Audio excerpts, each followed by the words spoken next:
DZXL 558 Radyo Trabaho, ang inyong gabay sa hanap buhay.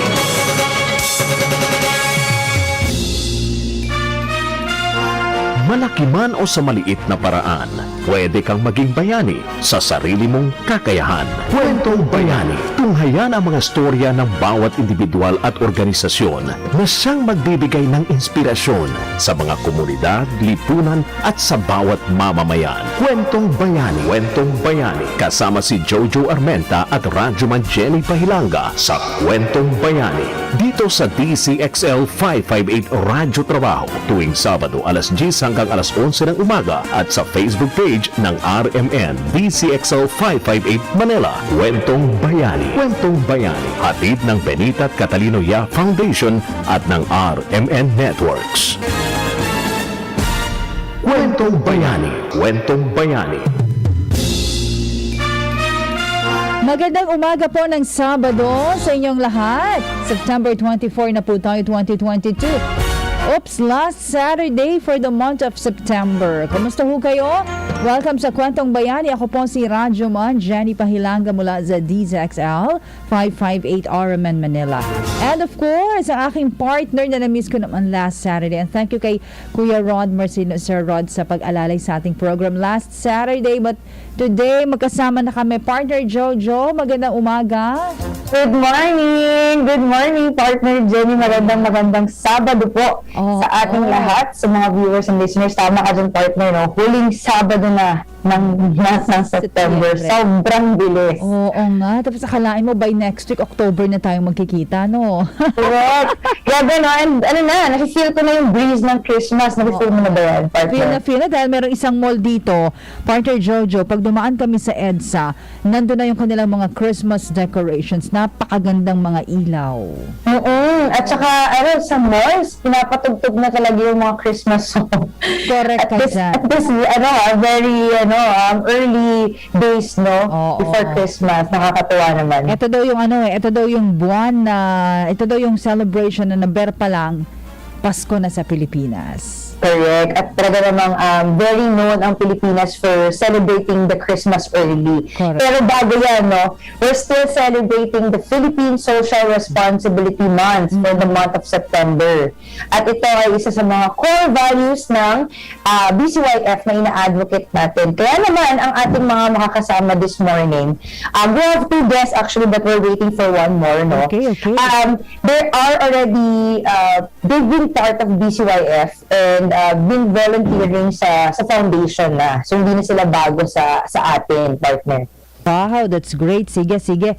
Anong partner, unahin na natin muna yung ating kasamang isa o hantay natin. Sige, ikaw ang bahala dyan, partner. Sige, pwede na natin i-introduce ang ating isa sa mga guests natin this morning. I'm sure mag-hop in na lang, no, si Sir Huico, yung ating isang guest. So, pakilala ko na ang ating unang panauhin, partner Jenny. Go ahead. Sige. So, our first guest, one of the guests actually for this morning is a fintech advocate. Actually, he's the head of growth for Ayana, a fintech company that provides digital financial services to the unbanked, and advocate of financial literacy, a volunteer and an entrepreneur, and an explorer of the world. Ang ating mga kasama ay si Neil Palpeng. Good morning, Neil. Hi, good morning. Magandang umaga sa mga tagapakinig ng DZXL. Good morning, Hi. Sir Neil. How are you today, sir? I'm doing well, doing great. It's Saturday, so pahinga tayo today. Oo nga. Kapag Sabado talaga para naman sa pahinga, no? Sobrang trabaho for Mondays to Friday. Okay. Yes. So, ayun, sige. Umpisaan natin, Sir Neil. Siguro malaman din po natin, no? Sa umagang ito, paano po tayo naging bahagi ng BCYF, ano po? At pakibahagi po sa amin, ito pong inyong advocacy o inyong pong nais na gawin pa rin para sa social responsibility pa rin. Yes. Yung pagiging parte ko sa BCYF, parang that was 5 years ago. Usually kapag may mga events, sumasama lang ako . So, nakalimutan ko na nga sa dami ng taong nakasalamuha dun sa BCYF. Nakalimutan ko kung sino actually yung kaibigan ko na nagdala sa akin doon. So, inimbitan nila ako na maging host sa isang event nila during a youth conference. Kasi dati, we used to run an online magazine that promotes the advocacies of young people. So, if you're 25 and below, we promote you, we write about your stories, your advocacies. Tapos nagkaroon ng youth event sa Jose Rizal University, and then they asked me to be the host for that event. Tapos dun na nagsimula, dun na kung nakilala yung iba't iba. Then eventually si Jojo, dun ko na rin siya na-meet. Kasi yun lang talaga, parang it's a volunteer event. Tapos marami na ako nakilala ng iba't ibang tao doon. What about your personal advocacy? Yung personal advocacy ko, from banking kasi, lumipat ako sa development finance. So, finance talaga ang background ko. Pero dun sa trabaho namin, parte kami ng program ng Ateneo na nagtitrain ng mga migrants ng financial literacy, social entrepreneurship, tsaka leadership. So, per country, umiikot kami noon nung wala pang pandemic. So, Singapore, Tokyo, Hong Kong. Hindi ako yung parte na nag-Europe. So, may mga kasama ko sa Europe nag-iikot. Ako sa Asia lang. Tapos, I think it's a 5-month long program. Every 2 weeks bumabalik kami. Tapos, tutuloy financial literacy. Maliban sa mga OFWs, tinuturin namin financial literacy sa mga high school students. Tapos sa mga factory workers. Yung trabaho ko ngayon, since lumipat ako na naging technology na, even that, dala-dala ko. Kasi yung pag-manage ng pera, hindi siya tinuturo sa school Pero that's something that's very practical. So yun yung naging personal advocacy ko to teach financial literacy.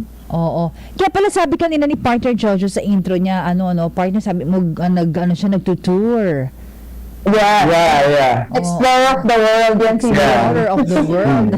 Okay, yun na. I think Neil, ang nag-invite sa'yo ay si Ana Cabatuando. Ana, Si Ana hindi ko masyadong close, actually. Pamatinaya din. Yeah. It was first event ko din yun sa BCYF na na-meet ko si Neil noon That's why then, lumago yung volunteer network ng BCYF. So, with that, Neil, since you've been volunteering for a long time with different advocacy, for you, what is the definition of personal social responsibility commitment? Okay, personal social responsibility. Ito yung something na medyo sa una malalim, pero nagmumula kasi ito dun sa exposure mo sa iba't ibang tao yung pagiging exposed mo dun sa mga social problems. Yung social responsibility, it's something na kung ano yung talento mo, kaya mo mabahagi sa mundo kahit walang kapalit na pera. So ito yung using your talents to actually share what you can. For example, ako, ang talento ko is sa pag-manage ng pera, so sa finance. Pero ginagamit mo to para matulungan yung ibang taong hindi mulat sa ganitong kaalaman. Yeah. Curious lang ako, Neil, kasi I didn't know that you were very passionate about financial literacy. How did it started, your passion in doing this? Okay. Dahil yan sa inis ko sa unang trabaho ko na bangko. So, sa bank, very corporate world. Papasok ka ng 9 to 5. Sabi ko, naghahanap ako ng paraan para makatulong but still using the skills that I got dun sa pagtatrabaho sa bangko. So, naghanap ako ng trabaho na pera pero makatulong. So, development financing, nag-train kami ng mga cooperative farmers, mga rural banks. So, kapag nag-training ako kasama sila, nag-ikot-ikot kami sa around the country. So, mga, let's say, sa Leyte, after Yolanda, we went there. Nice namin yung microfinance operations. So, mga ganun. And I think yung pakikisalamuha sa kanila palagi allowed me to continue that advocacy. Tapos yung naswertehan lang na yung company namin, partner ng Ateneo sa pagtitrain sa mga migrant workers, magandang magbiyahe na libre at wala kang binabayaran. So, sumama ako. Yeah. Yung pala nag-umpisa, no? Partner. Yes. Kakaiba yun ang financial literacy. Sir Neil, anong nagbibigay sa ng inspirasyon at parang sige, natin to, i-push ko tong advocacy na to, especially ito nga yung financial literacy, no? Lalo sa mga estudyante, sabi mo nga, hindi naman tinuturo to at pinagpapatuloy mo to na gawin at ibahagi. Yes. Ito yung mga, dahil sa kwentong nakukuha namin, mga feedback na especially sa mga overseas Filipino workers, may iba nagtatrabaho na for 15 years pero wala talaga silang napundar dun sa kanilang pinapadala sa bahay. So, after ng financial literacy trainings namin, which is series of weeks, so hindi siya kaya ng isang bagsakan. After namulat sila dun sa kung paano mag-manage ng tama, naririnig namin na unti-unti nakakabalik na sila sa school, unti-unti nakakapagtayo na sila ng matinong investment, tsaka nagkakaroon na sila ng plano na bumalik sa pamilya. Yung sa mga high school students naman, sa high school, nakipag-partner kami with yung sa Boys Town, Girls Town So yung Boys Town, Girls Town na to, they really come from impoverished families. So doon mo na nalalaman na kaya palang ma-manage yung pera ng kanilang mga parents, or at least pwede lang mabahagi yung knowledge nila. So it's really the stories of people na nakakatulong ka and that fuels your advocacy more. Yun pala. Mas maraming maabot, matuto, di ba?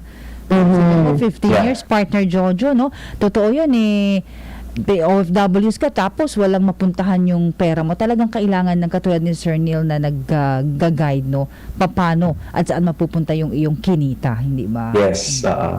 Actually, ko maraming makaka-relate sa mga millennials kay Neil. Kasi, ang mundo ngayon, pag may Shopee, may Lazada, diba? Like, it's easy to spend money anywhere, anytime. So, it's good that we have someone like Neil who's very passionate in advocating financial literacy. Sa mga, na-curious din ako, no? Sa mga napuntahan mo, Neil, what were those lessons or learning that you gathered from different foreign lands regarding your advocacy that you want to implement in the Philippines, in the country? Okay. Usually, pag pumupunta kami kasi nagre-rehabilitate ng mga activities na yan.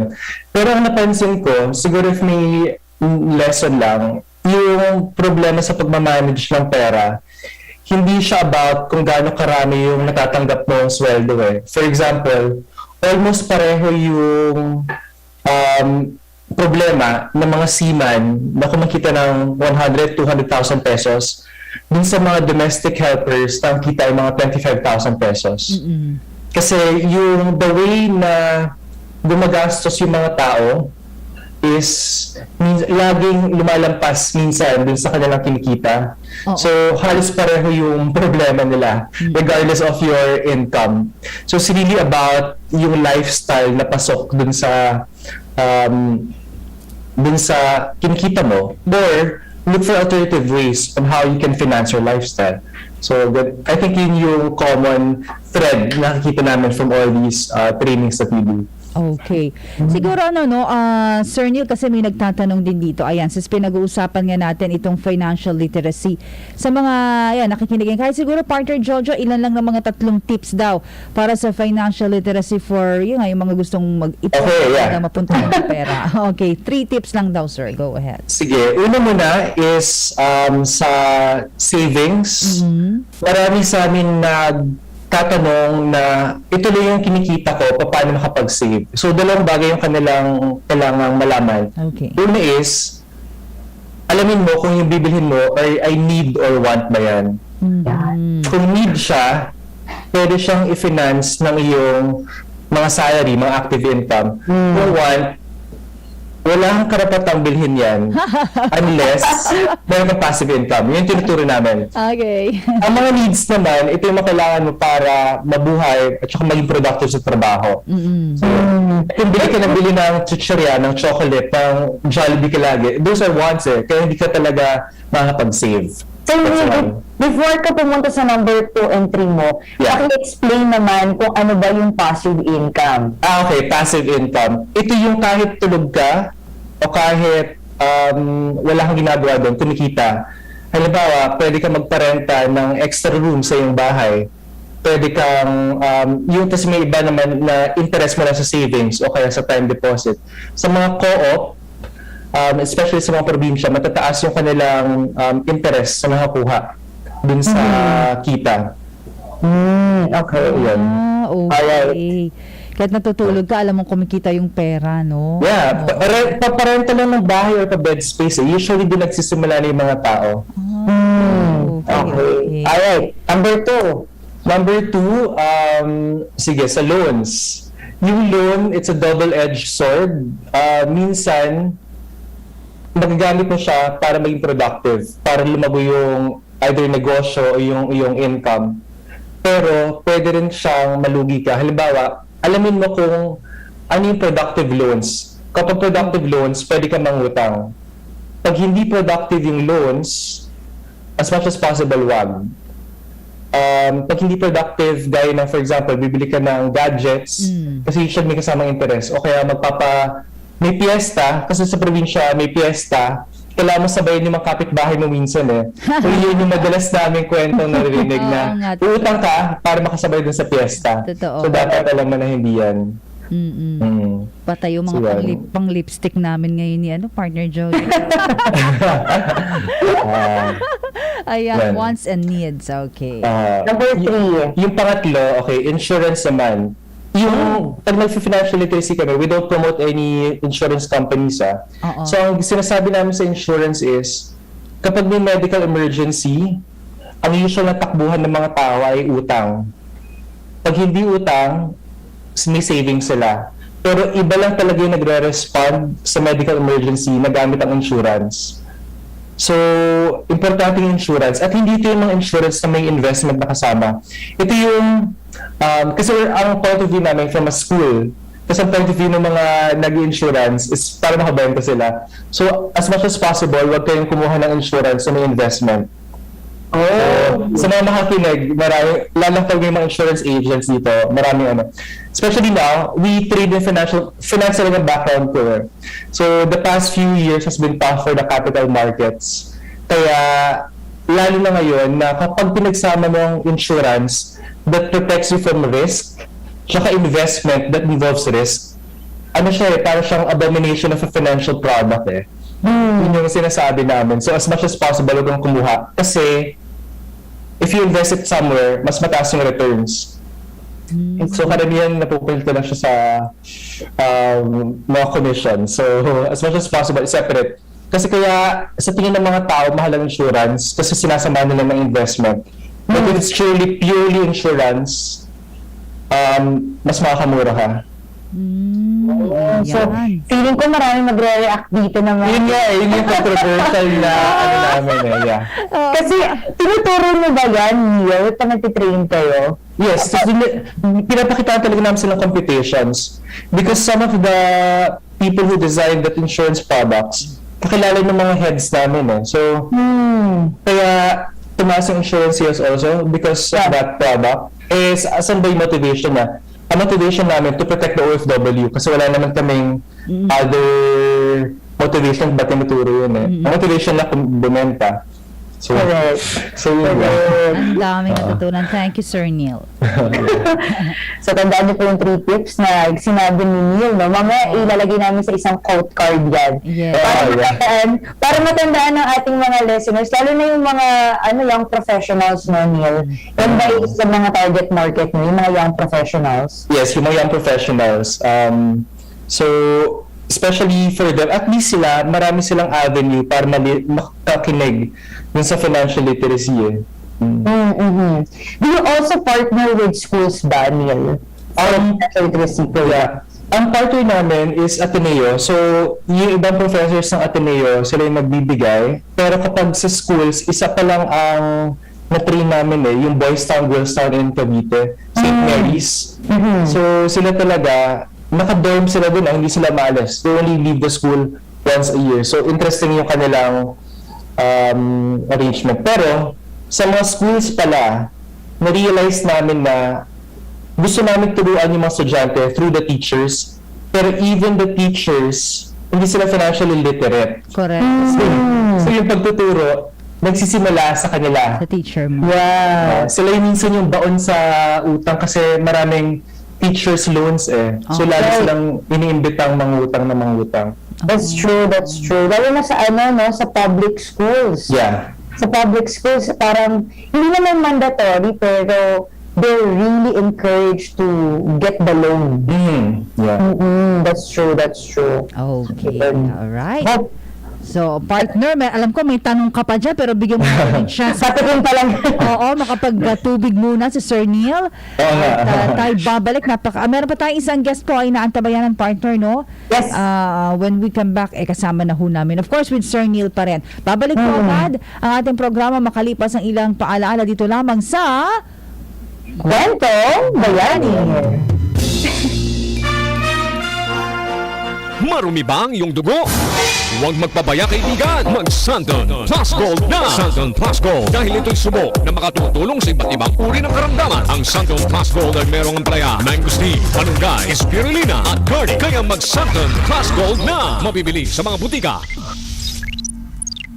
Santon Plus Coffee Mix. Ako si Lizette, isa akong diabetic patient kaya medyo maraming bawal. Sana dito ang kape, pero hindi ang Santon Plus Coffee Mix. Kakaiba to dahil ito ay may soya, munggay at sangkong na maganda sa kalusugan. Santon Plus Coffee Mix. Kape na gamot pa. Mabibili sa mga butika. 24 hours under protection ng Shield Bath Soap. Shield Bath Soap. 24 hours under protection ng Shield Bath Soap. Shield Bath Soap. Protektahan ang kalusugan ng pamilya. Mag-Shield Bath Soap regularly. Kills 99.9% ng germs at recommended pa ng Philippine Nurses Association. Shield Bath Soap. Shield Bath Soap. Shield. Galit sa sakit, may malasakit. Shield Bath Soap. Manufactured by ACS Manufacturing Corporation. ISO certified. World-class quality. Pride Bar, hindi lang puti, kisla puti. Pag nilaban sa Pride Bar Blue, ang puting damit ay magiging Mas puti ito. Mas puti ito. Mas puti ito. sa Pride Bar Blue. Pwedeng hindi na ako magtina, anyel o bleach dahil ang Pride Bar Blue ay may power whitener na nanunuot sa bawat hibla. Kaya ang damit ay kisla puti at panayin pa sa kamay. Mas puti ito. Mas puti ito. Mas puti ito. Pride Bar Blue with power whitener. Di lang puti, kisla puti. Pride Bar Blue. Manufactured by ACS Manufacturing Corporation. ISO certified. World-class quality. Ang mga kwento nila ay inspirasyon sa iba. Diba, how can you make sense of this pandemic? Yung mga tao dating matitibay by their fortitude in life, ngayon may mental health problem. So I believe coaching and personal development is where we would come in. Why personal social responsibility? Kasi I felt kailangan natin ito isabuhay dahil ika nga no, we have to walk the talk. We have to try to walk the talk. Ang mga hakbang na kanilang ginawa ay malaki ang naiambag para sa pagbabago sa buhay ng bawat isa. I initially started a youth organization for the youth, regardless of their age, just for them to be of service. Kapag pinapainom ko sila ng kape, tumitigil ang tutukan at nag-uusap at nasusulong ang usaping pangkapayapaan. Pakinggan ang kwento ng bagong kabayanihan sa Kwentong Bayani. Kwentong Bayani, kasama sina Jenny Pahilanga at Jojo Armenta tuwing Sabado alas 10 hanggang alas 11 ng umaga sa DZXL 558 Radyo Trabaho. Ang kwento nila para sa iba ay bayani ka. We started this program because we wanted to show how heroic Filipinos are. How there are so many wonderful people, men, women, women alike, many young, some quite old, working to better not only themselves but their neighbors and indirectly therefore the country. Kwentong Bayani, hatid ng DZYF at ng RMN Networks.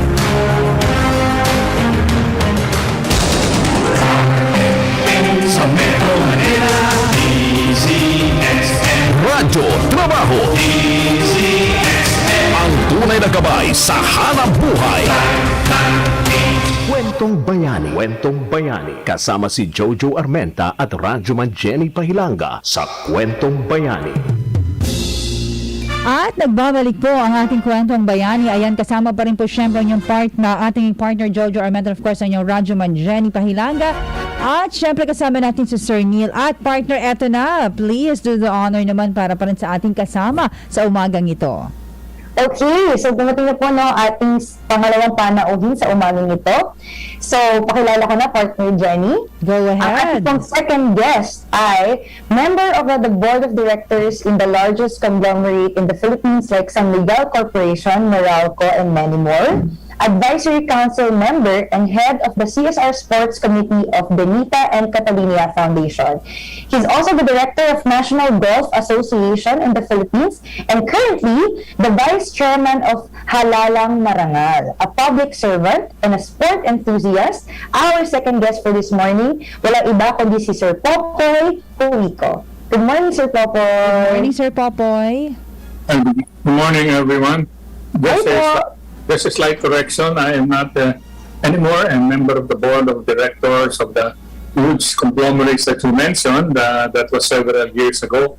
Although I'm the vice chairman of Halalang Marangal, and it was my privilege to have served those conglomerates, as it is my honor now to be serving as vice chairman of the Halalang Marangal and being involved with DCYF. Good morning, everyone. Yeah. Good morning, Sir Popoy. Kasama po natin, Sir Popoy, sa Zoom na ito ay si Neil Palteng. He's the head of the growth of Ayana po. Hi, good morning po. Yeah. Morning, Neil.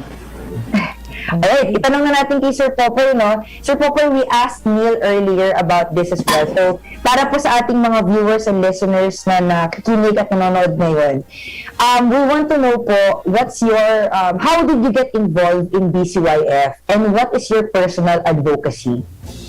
Well, excuse me. I was invited by founder Tony Yap, I think in 2016, 2017. And it all started when I was asked to deliver a talk on social responsibility at the Far Eastern University in a conference that had guests from the academe and from the private sector. And since then, I've been involved, not consistently, not regularly. I've been asked to do certain projects like the DCYF Policy Institute. We had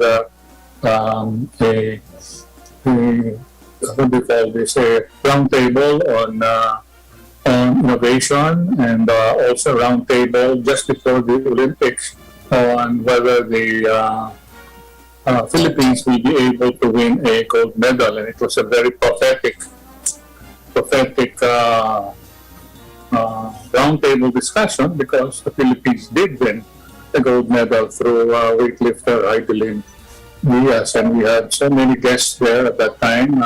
Mikey Cojuangco, the representative of the International Olympic Committee for the Philippines, Akiko Thompson, Olympians like Akiko Thompson and Christine Jacob, Monso del Rosario, Stephen Fernandez, and several others, and officials like Stephen Hontiveros and Dean Francis Diaz of the University of the Philippines.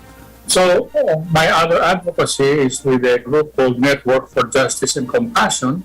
Right now we're working on a program to help certain communities with regard to education and nutrition of toddlers and preschoolers, the second 1,000 days, meaning 3 years old and above, to include also some program on livelihood for their parents to sustain the program. So those are my involvements. And of course, in sports, this afternoon, in a few hours, we will be launching the Shaky Super League. It's a historic league in the sense it's the first time that all 10 teams of the NCAA and all 8 teams of the University Athletic Association of the Philippines, UAAP, are playing under one roof at the equally historic Rizal Memorial Coliseum. In fact, I have to be there in 45 minutes. So that's it. Those are my involvements. Ayan. Sir Popoy, siguro Sir Neil, mamaya tanong natin kay Sir Neil. Sa dami po ng inyong ginagawang mga programa na yan, napakagaganda po, at whether sabi nga po sa ating mga kababayan, importante po matanong din natin sa inyo, Sir, sa inyong pagiging bahagi na yan sa corporate or serving the country, ano po yung pinakapaborito nyo na ginagampanan po ninyo or advocacy ninyo na gusto nyo pang mapalagana po para sa ating mga kababayan, para sa ating mga nakikinig at nanonood po ngayon na malaman din nila, Sir? Well, para sa akin, ang importante is I'm able to help in an organized manner the weak, yung mga dehado, yung mga kulang sa pagkakataon, yung mga ganun, yung mga medyo mahihirap na hindi napaspasan ng pagkakataon. Kaya mahirap yan sa simula pa lang, sa pool pa lang, sa umpisa. Disadvantage na, lugi na yung mga mahihirap dahil walang tamang nutrition, so hindi magkakaroon ng tamang brain development sa pagpasok sa eskwela, hirap na. Para sa akin, yung mga weak, yung underdog at saka yung mga underprivileged, yung mga sinasabi nga nila noon at ngayon, yung mga nasa laylayan, mga marginalized, yun, para sa akin malaking bagay yun, yung underdog, yung talagang kulang sa pagkakataon at kulang sa opportunity. At nadi-deny ng opportunity, kaya itong program namin na tinatawag namin to help the underprivileged children, starting with their mothers, the program is called Food Justice. Because all of us, under our Constitution, are entitled to have access to food, education. That's part of the full range of human rights that is guaranteed under our Constitution. Okay, so yung mga pala nasa ilalim, partner Jojo at Sir Neil, ang gusto ni Sir Popoy talaga na mabahagi at matulungan. Yun ang maganda, kwentong bayani talaga, di ba, partner? Opo. At ngayon, ito question din na maganda na marinig ng ating mga viewers and listeners in changing, now that we have a new government po, Neil and Sir Popoy, how do you think can the government help and reach out these personal advocacies that you have para po mas mapalaganap natin yung citizenship, sustainability, and social responsibility na advocacy ng DCYF? Unahin po natin si Neil. Okay. Yung personal advocacy ko is financial literacy. So, paano makakatulong ang government? I think this is something that can be added dun sa curriculum ng schools. Pero bago yung ma-add sa curriculum ng schools, kailangan mo nang maturuan yung mga teachers how to be financially literate. Kasi ito yung kulang dun sa curriculum. Alam ko nag-pilot na before ng several programs to do it, pero yun yung kulang. I think naman sa mga OFWs, they also train before going abroad. So at least that's good. Pero ang tinatarget kasi namin yung matatagal na abroad. So I think it really comes from educating the people about these issues. At hindi ito something na madali lang gawin. Dapat talaga pag-aralan. Yeah, that's true. So this particular agency you're talking about is DepEd, no? Yes. And CHED. Okay, that's the government agency. Thank you, Neil. Si Sir Popoy naman po. Well, magiging crucial dito sa pagtulong sa mga tao at whatever level, yung digital technology, kailangan mapalawak ang ating connectivity. Because yung ating connectivity is a way of leveling the playing field. Yes. Pag wala kang internet connection, lugi ka. You don't have access to information, even yung mga farmers. You don't have access to proper prices. nandun lang yung kabilang dako, no? Nagbebenta doon. Hindi niya alam kung magkano nagbebentahan doon. Kaya pag nagpunta sa kanya yung middleman, binibili sa kanya. Hindi niya alam kung tamang presyo ito dahil hindi niya alam dahil wala siyang impormasyon. Right. But siguro so yung digital technology kailangan ma-emphasize yan even sa mga toddlers. Maturuan mo yung pagkagaling sila mga bata mag-swipe and all of that, and that should be part of what the government should be looking at. Sinabi ni kapatid Neil yung financial literacy. That is good because that is part of our aim should be financial inclusion. As many people should be have access to katulad nga yung tinatawag na GCash na yan. That is one way of financial inclusion. People who cannot go to a bank, who do not have the qualifications to open a bank account or don't have access to brick and mortar, they do it through the internet, through Wi-Fi, or 2G or 3G or whatever. No? Diyan na naman papasok yung digital technology. Okay, ayan. And of course, kailangan, aside from teaching especially the kids, no, having easy access to this technology, digital world, responsible dapat din ang mga magulang, no, na i-guide ang ating mga anak kasi mahirap na, diba? Kasi they can access everything, no? May curious question ako kay partner, may curious question ako kay Sir Popoy, no? I know you're very sport enthusiast, you've been in the sport industry for so long. Sir Popoy, paano po natin parang nai-integrate ang social responsibilities sa sports? Well, excellence in sports and wellness is a requirement. Under our Constitution, I always go back to the Constitution because yun ang basis nakalagay yan dun that the state guarantees, it encourages, it promotes physical education, sports development, and all of that. By the way, when you help an athlete become a world-class athlete, that is a way of leveling the playing field because generally, most of our athletes are financially challenged. They come from the more modest sectors of society, and sport is a way of it's one way of improving their social mobility, yung upward social mobility nila, no? And example lang si Manny Pacquiao, si Heidelin Diaz, a lot of these people, Efren Bata Reyes, no? By developing them, that is a way of exercising social responsibility. Na maybe it goes back to what we mean by social responsibility. No?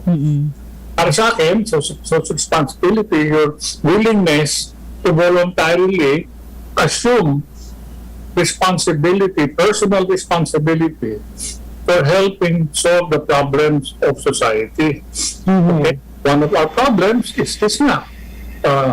Upward mobility. One of our problems is sports development. And if you do help them, that is an exercise of social. It has to be voluntary and gratuitous. Libre. Wala kang sweldo, wala kang allowance. Hindi na social responsibility at trabaho na yan. That's a job. Okay, yun. So siguro naman this time, partner, thank you Sir Popo and partner Jojo. Hingan natin siguro ng magandang advice or word of wisdom. Ayan, si Sir Neil, si Sir Popo, lalo sa ating mga nakinig, since we're talking about social responsibility pa rin. Ano pong pwede niyong maibahagi sa kanila ng magandang mga payo? Ayan, Sir Neil. Okay. Yung social responsibility, nasimulan siya sa pag-volunteer sa iba't ibang mga activities. Unti-unti mo mahahanap yung advocacy mo. So for those listening, especially din sa mga mas bata, try to volunteer in as many programs, activities as possible.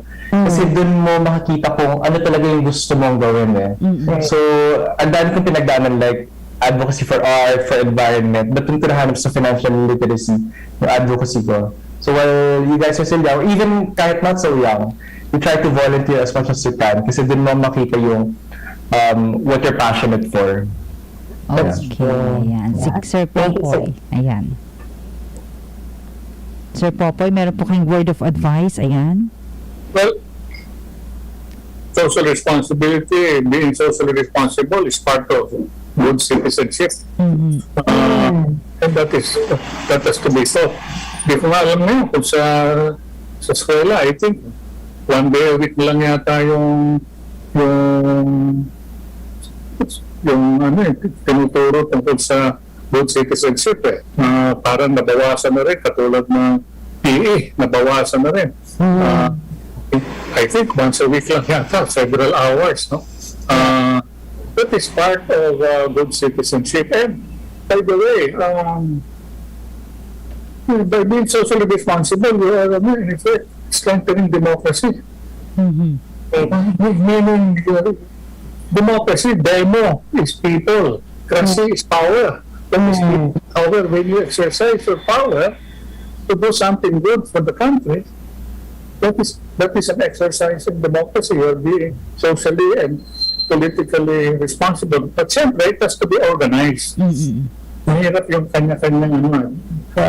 Better that if you have sana with a group so that it can be more strategic and it can be organized para hindi nasasayang yung resources. Kasi maraming tapon kung pare-pareho ang ginagawa at kung sama-sama, ika nga ni Pope Francis, there is a lot of work to be done and we must work together. Together ang key dyan. Okay, ayan. We are better together. Yes. Ayan. Okay. Thank you, Sir Popoy. Ngayon nga naman natin sila ng kung may mga social media, yung mga groups or organizations that you are affiliated with, pwede niyo pong i-promote ang social media ngayon para po sa ating mga viewers and listeners. Go ahead, Neil. Okay, hi.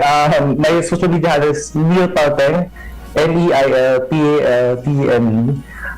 Yung sa amin kasi, mostly through the schools so masyadong social media presence. So you can follow my Instagram there. Also, if you're heading up to La Union one of these days, we're opening up a bar/restaurant there, Surf Town. So I'm in La Union now, so okay dito. Yeah. Go to our bar. Nasa La Union ba si Sir Neil? Yeah, surfing. How's the weather? How's the weather? Wala pa yung bagyo. We're expecting it. Harangin mo na, sir. Paparating na. Oh no! Yeah. Pupunta kami ni partner dyan. Partner dyan sa La Union. Pag walang bagyo. Yeah. Pag walang bagyo. Thank you, Neil. Okay, Sir Popoy, kayo po. Halalang marangal, meron po bang Facebook? Meron pero hindi kasi ito wala akong Facebook, hindi. Medyo meron na tayong generation divide. Hanggang Viber at saka cellphone at saka iPad at laptop. Pagdating dun sa mga Instagram at Twitter, medyo hindi ko na kaya yan. Ay, okay. Yan. Pero for sure, meron po ang halalang marangal na Facebook. Hi! Facebook page. Pwede po nating i-follow yan para po mas malaman natin kung ano yung ginagawa, or yung objectives and next time, before I go on board, I will ask all of these details. Okay. Yung Facebook page and all. Okay. Alright. Sige. So, ayan, maraming salamat kay Sir Neil at Sir Popoy sa umagang ito sa inyong pagsama sa amin. Magandang umaga po. Salamat. Magandang umaga po. Salamat. Thank you. Thank you, Popoy. Thank you. Thank you. Ayan, partner Jojo, napakagandang kausap ni Sir Neil at saka ni Sir Popoy. Sir Neil pala nasa La Union, ano? Yes, he's about to open a bar there. Sabi ko sa entrepreneur yan So, yun yung venture na pinapasok niya ngayon. So, kung pupunta kayo ng La Union sa Surf Town, yan. Alam mo, pinakamahirap talaga sa financial literacy Di ba? Oo, totoo yan. Lalo na ngayon kasi laganap na yung mga wallet, e-wallet. Gcash. E-wallet, like Gcash, Paymaya, diba? If you have something there, ang bilis mag-Shopee. Lazada. Tukso.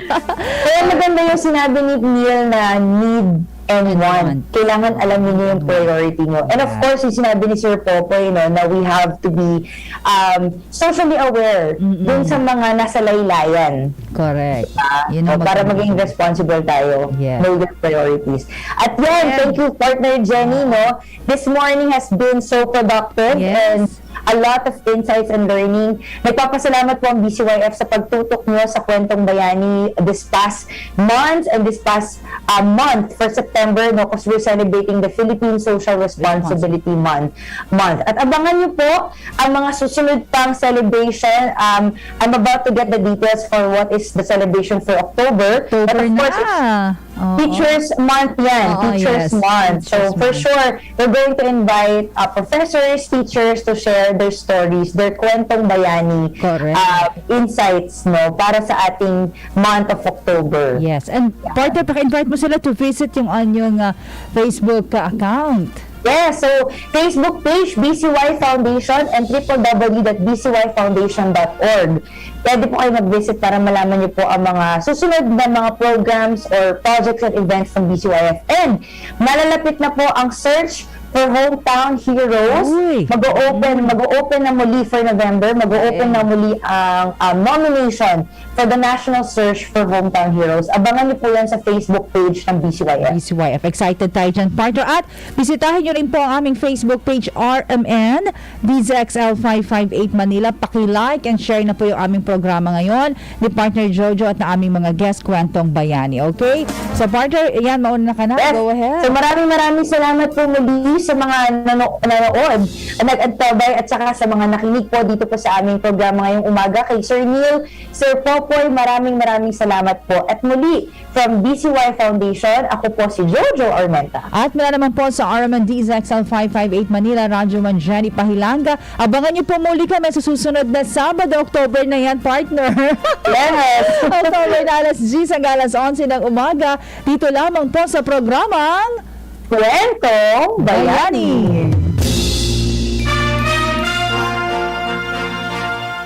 Sunford Vitamin C, ang alkaline na